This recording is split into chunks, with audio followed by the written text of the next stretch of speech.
Narcissists have no ego and no I. And still, to further insulate myself from the improbable possibility of confronting these facts, the gulf between reality and grandiose fantasy, the grandiosity gap. So to insulate myself from the painful realization of the grandiosity gap, I come up with the most elaborate mental structures, replete with mechanisms and levers and switches and flickering alarm lights.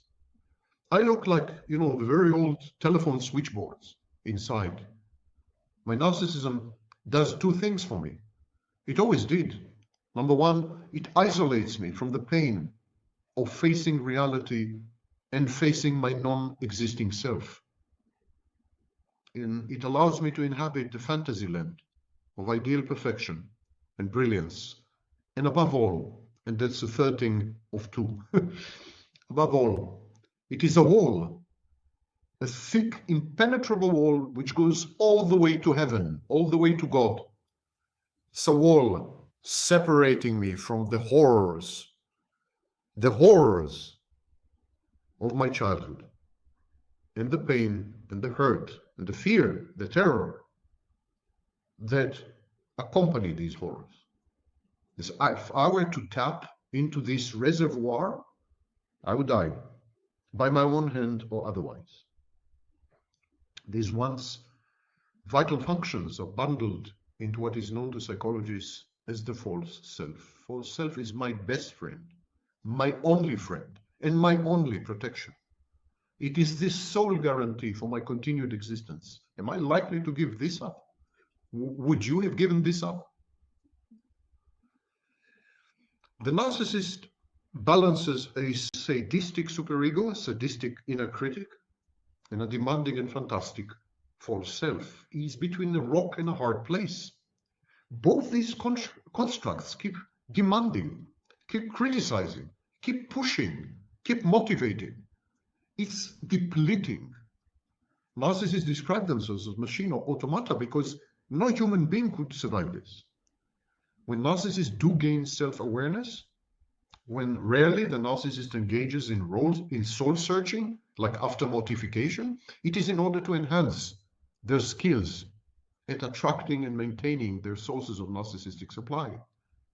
Narcissist goes to therapy to restore himself as a narcissist, to become again self-efficacious. He wants to learn from the therapist how to garner even more narcissistic supply. That's why narcissists populate the dating coach websites, the pickup artists, dating coaches, business coaches. All the clientele are narcissists. But are narcissists capable of introspection? Can they look inside? In any way, shape, or form, can they redirect their gaze internally? Can they distinguish the false self from who they really are or are not? Can this help them in their therapeutic process? I want to read to you a passage by Nathan Salant-Schwartz. He wrote a book called Narcissism and Character Transformation, published by Inner City Books in 1985. And he wrote, psychologically, the shadow or reflection carries the image of the self, not the ego.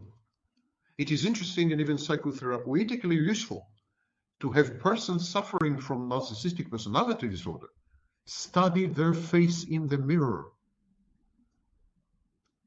By the way, Richard Nixon went to see a psychiatrist. He got himself to treatment, believe it or not. And the first thing he told the psychiatrist, the first meeting, the first minute of the first session, Nixon said, when I look in the mirror, there's nobody there. So Salant-Schwartz says you should force people with narcissistic personality disorder to study their face in the mirror.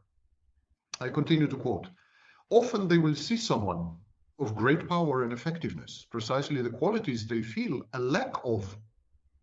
For even though they may overwhelm others with their energy and personal qualities, they themselves feel ineffective. Narcissus must possess his idealized image. He cannot allow its otherness, for that would be too threatening to his basic design to be mirrored himself. Hence the sudden switch. Shall I be wooed or shall I woo? Narcissus' libido quickly changes from an idealization into a mirror form, showing how his unredeemed inflation, in psychoanalytic terms, his grandiose exhibitionistic self, gains control. This was a bit Jungian, mind you. But what the author is trying to say, rather poetically, is a basic relationship between the true self and the false self. No theoretician has ignored this dichotomy, most basic to narcissism, pathological narcissism. The true self is synonymous what Freud had described as the ego. That's why the narcissist is not ego. The true self is shriveled, dilapidated, atrophied, stifled, marginalized by the false self. False self kills the ego because the ego is reality-based. The ego is truth-based. The ego is never a simulacrum. The ego maintains veracity and is grounded firmly in reality. False self is false.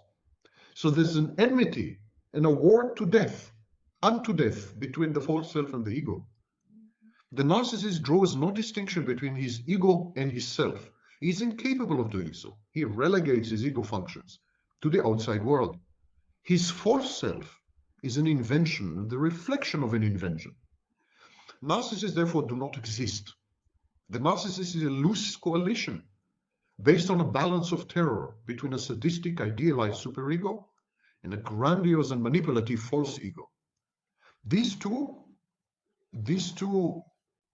obnoxious creatures interact only mechanically. Narcissists are narcissistic supply-seeking androids. No robot is capable of introspection, not even with the help of mirroring. There's nothing there. What is there to introspect? What is there to inspect? What can the narcissist learn about himself when he has no self? Narcissists often think of themselves as machines, the automata metaphor. They say things like, I have an amazing brain, I'm this, I'm that. And so the narcissist likes to think of himself in terms of being an automaton or a robot or a device or a machine, because he finds machines to be aesthetically compelling in their precision, in their impartiality, in their harmonious embodiment of the abstract. Machines are so powerful.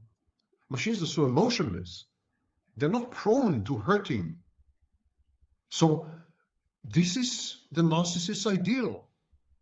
The narcissist is the only human type of human whose ego ideal is non-human. Ego ideal is what we aspire to become. Everyone, healthy people and unhealthy people, have an ego ideal. It's how we would like to see ourselves in the future, what we would like to become when we grow up. The narcissist's aspiration, anticipation, hope, dream, wish is to stop being human and to be rendered unto metal and plastic. The narcissist often talks of himself, as I said, in the third person singular.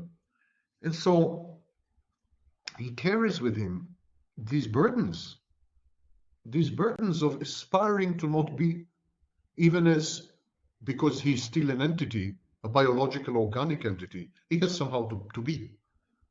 It's dissonance. It's an enormous contradiction. Sometimes the narcissist does gain self-awareness and knowledge of his predicament, typically in the wake of a life crisis, divorce, bankruptcy, incarceration, accident, serious illness, the death of a loved one. Mortification sets in. But in the absence of an emotional correlate, the feelings that are not there, this is merely cognitive awakening. And cognitive awakening is useless. It does not gel or congeal into an insight. The dry facts alone cannot bring about any transformation, let alone healing. Let me tell you this. There is very little I don't know about narcissism, if anything. And yet, have I changed? Yes, I have changed. A lot, for the worse. Narcissists often go through soul searching. But they go through soul searching, as I said, to optimize their performance, to maximize the number of sources of narcissistic supply, to better manipulate their environment and other people. They regard introspection as an inevitable and intellectually enjoyable maintenance chore and upgrade. They introspect in order to upgrade to the next version. The introspection of a narcissist is emotionless. It's like taking an inventory of good and bad sides without committing to any meaningful change or rebalancing. Then the introspection does not enhance the narcissist's ability to empathize. It does not inhibit his propensity to exploit other people and to discard them when their usefulness is over. Never mind how self-aware the narcissist becomes, how introspective, he doesn't tamper his overpowering and raging sense of entitlement. He doesn't deflate his grandiose fantasies. The narcissist's introspection is yet another futile exercise, arid exercise of bookkeeping. He's an accountant of his own lacking soul, a soulless bureaucracy of the psyche. And in a way, it's even more chilling than the alternative. The narcissists who are blissfully unaware of their own disorder, they are more palatable, they are more acceptable. We can say, poor guy, he doesn't know what he's doing, he's not self-aware. But what can you say about a narcissist like me, who is 100,000,000% self-aware, and yet keep on doing, keep on behaving or misbehaving in the same ways, time and again, and again, and again, and again, yes, mechanically. Approach avoidance, what Freud called repetition compulsion, with severe emotional deficits. The narcissist may become self-aware and knowledgeable about narcissistic personality disorder, but this knowledge doesn't lead to healing. In extreme cases, it might lead to behavior modification. Some abrasive, counterproductive behaviors may be modified. You see, Jeremiah knew everything there is to know about narcissists. He said, can the Ethiopian change his skin? Can the leopard change his spots? Jeremiah 13:23. But if the narcissist becomes self-aware, if he accepts that he's a narcissist, isn't this the first important step towards healing? Here's the thing. Narcissism defines the narcissist's waking moments. Narcissism defines the narcissist's nocturnal dreams. It's all-pervasive. Everything the narcissist does and everything the narcissist is narcissism. Narcissism is a personality, not not a behavior, not a trait, not something that can be tackled with psychedelics or medicines. That's why narcissists are never prescribed medication. Narcissism is the entire personality. Everything the narcissist does is motivated by narcissism. Everything the narcissist avoids is the outcome of narcissism. Everything the narcissist feels dimly is narcissism. Every utterance, every decision, every body language, every element of body language, everything, this lecture, everything is a manifestation of pathological narcissism. It's rather like being abducted by an alien, the false self. It's like being ruthlessly indoctrinated by this alien ever since. The alien is a narcissist's false self. It's a defense mechanism constructed in order to shield the true self from hurt, from inevitable abandonment, and then the defense mechanism goes awry and takes over. It's like the computer hull in Odyssey in Space, 2001, Stanley Kubrick's masterpiece. Cognitive understanding of the disorder does not constitute a transforming insight. In other words, knowing everything there is to know about who you are as a narcissist has no emotional correlate, has no effect. Resistance is futile. The narcissist does not internalize what he understands.